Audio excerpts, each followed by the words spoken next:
చెప్తా కదా, జీవన తొలి సంధ్య దేవుని వాక్యంతో మనం ప్రారంభించాలి.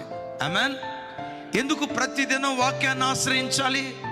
ఎందుకు వాక్యం దగ్గరికి వెళ్ళాలి? ఆ వాక్యాన్ని చదువుకుంటూ ఆ వాక్యముతో నిన్ను నీవు పరిశుద్ధపరుచుకోవాలి. ఆమేన్.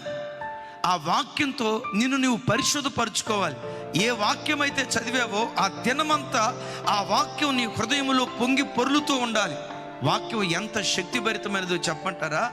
ఆ వాక్యం నిన్ను నిర్దోషమైన వాడిగా, మహిమ కలిగిన వాడిగా, కళంకము లేని వాడిగా, డాగు మచ్చ ముడత లేని ఓ నిష్కలంకమైన పెండ్లి కుమార్తెగా దేవుని ఎదుట నిన్ను నన్ను నిలవబెట్టగలిగిన శక్తి జీవము కలిగిన దేవుని వాక్యంలో ఉంది.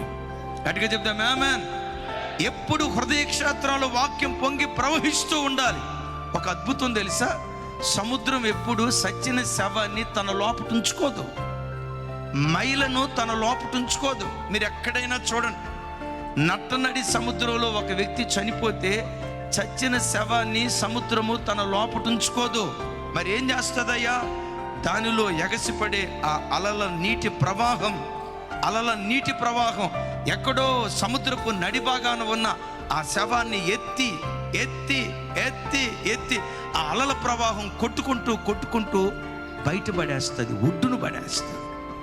ప్రతి క్రైస్తవుని లోపట సముద్రంలో నీళ్లు ఎట్లా పొంగి పొర్లుతాయో వాక్యం నీ హృదయములో అలా పొంగి ప్రవహిస్తే చచ్చిన ప్రతి అనుభవం కొట్టుకుని పోయేటట్లుగా దేవుడు కృప చూపిస్తాడు.